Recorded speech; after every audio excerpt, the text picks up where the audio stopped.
Hi, it's me again with Corel Draw Tips and Tricks, and this is part 2 of this blend video that I created all this basically with the blend tool and the envelope tool. But I mentioned in there that some people might, if you're going to engrave this on a Yeti cup, there's a couple things you need to kind of think about.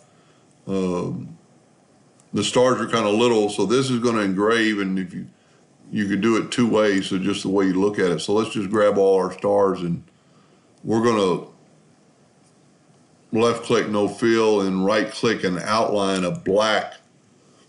We want it to be at least a hairline, and because you're engraving it, you're not going to cut the cup, but if you ever cut this on wood, you need to remove the fill or remove the hairline, and then just take your smart fill tool and have it set on black and fill that in.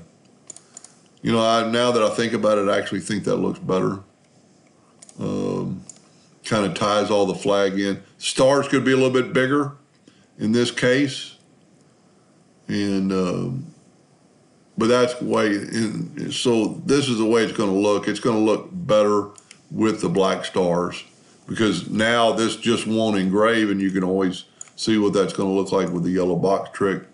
Just left click, go up to Object, Order, back a page, and that's what the engraving is going to look like. I hope that helped a little bit, and thank you for watching.